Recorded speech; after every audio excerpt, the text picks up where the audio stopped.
my name is Jenna McPhee, and I am a tour guide here at the East Hants Historical Society for the Lower Selma Museum and Heritage Cemetery in Nova Scotia. Today I'm going to be talking with Peter Ashley, who is a part of the 84th Regiment Reenactment Association. He's also a historian and a retired teacher. Peter. Today I'm going to be speaking a little bit about the uniform of the 2nd Battalion, 84th Regiment of Foot. There were 2 battalions of the 84th. One was located in Quebec, or Kent as it was called, and the other one was mostly here in Nova Scotia, although 5 companies of the 84th here went to South Carolina as well. But the uniform consists of several layers of wool. Well, first of all, I should talk about the armament. This is a 75 caliber Brown Bess musket. It was basically you put the ball and the powder down the barrel, you use the ramrod to ram it home, then you put a little powder in the pan and you pull it back and you fired. The weaponry also consisted of a bayonet that would be put on the end of the musket.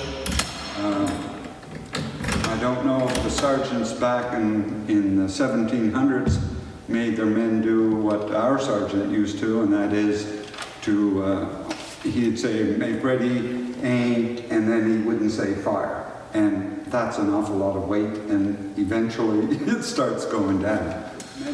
It was triangular, and it was meant to go all the way through the body, and to slip out of the body very quickly as well. The Highland soldiers, including perhaps the McPhees, often carried a dirk. It was a left-handed weapon because the other weapon that they were given was the Highland backsword. So when you fought, it was more of a slashing type of weapon than it was a stabbing. But when the opponent raised their arm to strike you, the dirk was used to go up under the armpit to the left. It was a nasty weapon. My ancestor was German Pennsylvanian, so he would not have carried a dirk. But the dirks were very important parts of the Scottish ancestry.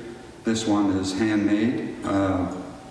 The handle has what is called the weave of life. If you were to follow the knots, there's no end to it.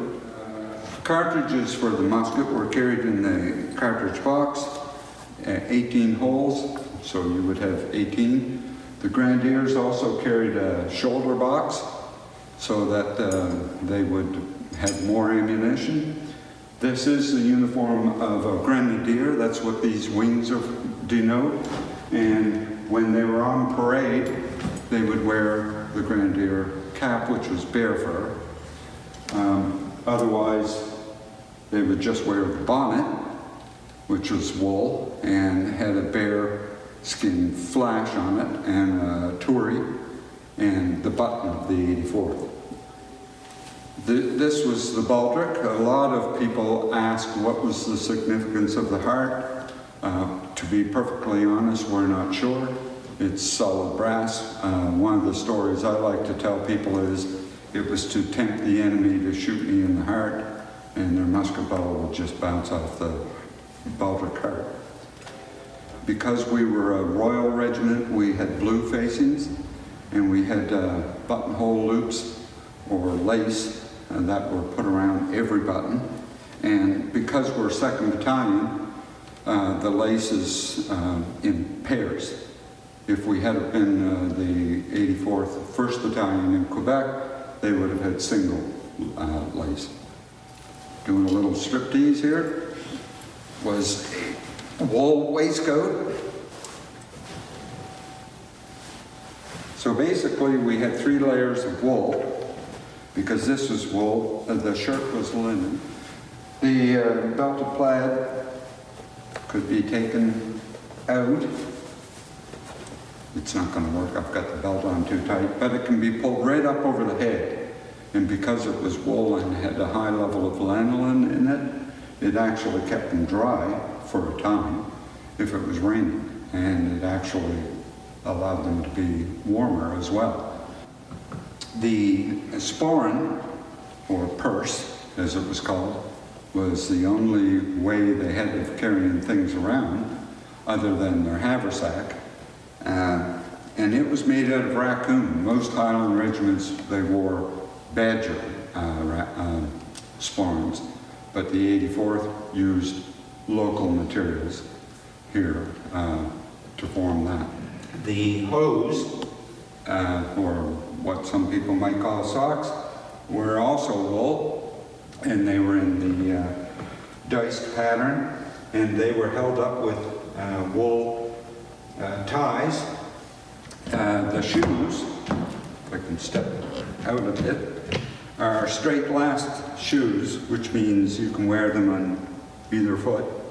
And basically they were given straight last shoes so that every once in a while they would be ordered to switch shoes so you'd get even wear. And they were held together with nothing but a buckle. In this case, they're Highland buckles.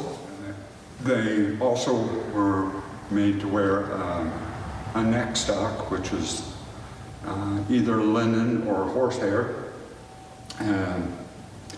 And I'm actually cheating a bit. I tell people when they ask about the frills in the shirt.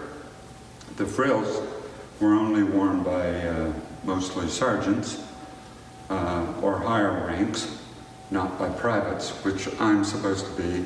But I always tell people that, well, I borrowed it from someone who had passed away. But they were given at least 2 shirts, two pair of hose, and every so often, every few months, they would be